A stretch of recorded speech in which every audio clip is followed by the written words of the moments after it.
Hello everyone, welcome back to our series Diabetes Reversal and Management. I am dietitian Rupali, your nutritional expert. Today we delve into a crucial topic that is the risk factors of the diabetes. Diabetes is a complex condition. It is influenced by the various factors. Diabetes काय आहे complex condition आहे ते various factors त्याच्यावरती affect करतात. जे risk factors आहेत त्याचे दोन टाईप्स आहेत, modifiable risk factors and non modifiable risk factors. Modifiable risk factors म्हणजे काय, जे आपण कंट्रोल करू शकतो, आणि नॉन मॉडिफायबल रिस्क फॅक्टर्स जे आपण कंट्रोल करू शकत नाही किंवा जे आपण बदलू शकत नाही त्यांना आपण नॉन मॉडिफायबल रिस्क फॅक्टर्स म्हणू शकतो. आता मॉडिफायबल रिस्क फॅक्टर्स कोणते आणि नॉन मॉडिफायबल रिस्क फॅक्टर्स कोणते आहेत ते आपण आता बघूया. त्यातले पहिले मॉडिफायबल रिस्क फॅक्टर्स कुठले आहेत टाईप 2 डायबिटीजसाठीचे ते आपण बघूया. त्यातलं फर्स्ट वन आहे abdominal obesity, overweight, physical inactivity and dietary factors. हे काय आहेत तुमचे मॉडिफायबल रिस्क फॅक्टर्स जे आपण कंट्रोल करू शकतो, जे आपण चेंज करू शकतो. ॲबडॉमिनल ओबेसिटी और obesity. Being overweight or obese significantly heightens the risk of developing type 2 diabetes. Excessive weight, especially around the abdomen, affects the insulin resistance and making it harder for your body to regulate the blood sugar levels. Then the next one is a physical inactivity. Leading a sedentary lifestyle contributes to the insulin resistance and the obesity.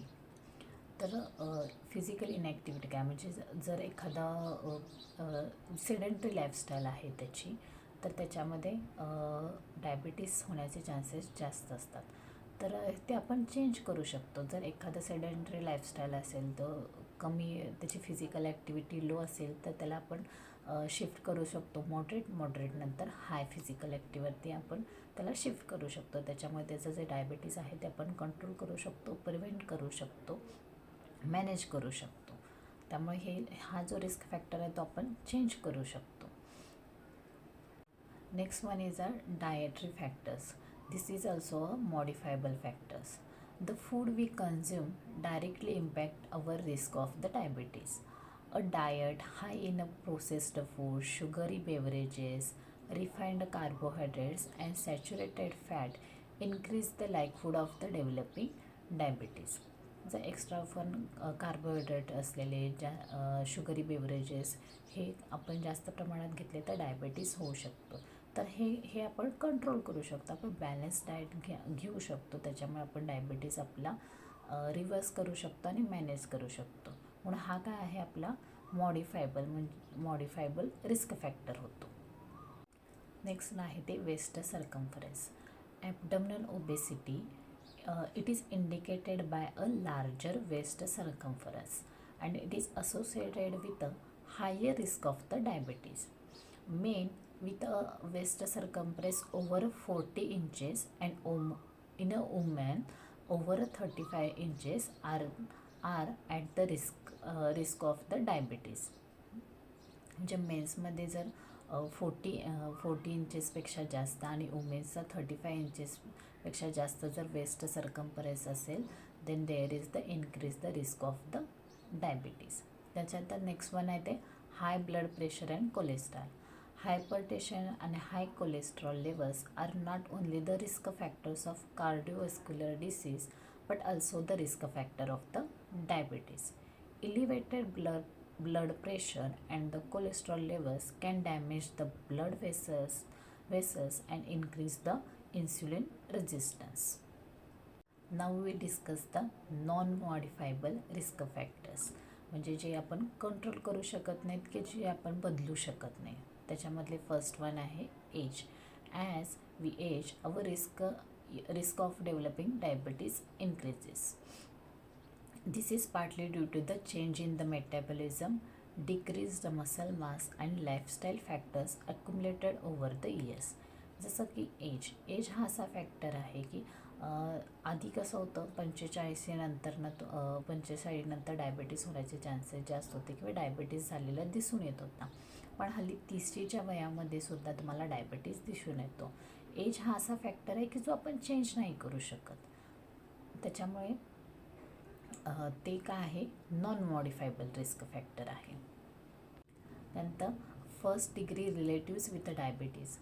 जर आपल्या फॅमिलीमध्ये आपल्या पेरेंट्सना किंवा आपल्या सिबलिंग्सना जर कोणाला diabetes असेल तर तुमच्या नेक्स्ट जनरेशनमध्ये डायबिटीज होण्याचे चान्सेस जास्त असतात. ती रिस्क आपण चेंज नाही करू शकत. जर कोणाला PCOS असेल तर PCOS बरोबर डायबिटीज होण्याचे चान्सेस पण जास्त असतात. का तर त्याच्यामध्ये मेटाबॉलिक चेंजेस होतात, हार्मोन चेंजेस होतात, त्याच्यामुळे डायबिटीस होण्याचे चान्सेस जास्त असतात किंवा PCOS बरोबर डायबिटीस होण्याचे रिस्क फॅक्टर्स जास्त आहेत, जे आपण चेंज नाही करू शकत. त्यानंतर नेक्स्ट वन आहे ते हिस्ट्री ऑफ जेस्टेशनल डायबिटीज. जर कोणाला प्रेग्नन्सीमध्ये डायबिटीज झालेला असेल तर ती हिस्ट्री आपण चेंज करू शकत नाही. त्याला फ्युचरमध्ये डायबिटीस होण्याचे चान्सेस जास्त असतात. हे आपण काय करू शकत नाही, चेंज नाही करू शकत. These are the risk factors of the diabetes which are modifiable and non मॉडिफायबल.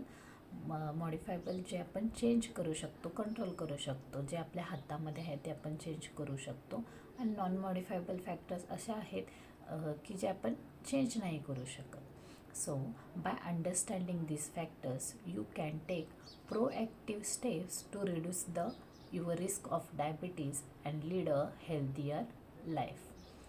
That's all for today. Join me in the next video as we discuss the practical strategies for the diabetes diabetes prevention and the management. Take care and remember, your health is in your hands. If you like this informative, then more videos about the awareness of the diabetes and how it can be prevented and reverses. Don't forget to subscribe my channel. Also hit the bell icon and also share this video if you feel the informative to you and your relatives. Please share with your friends and relatives. Then for today's, take care, bye bye, see you again in a next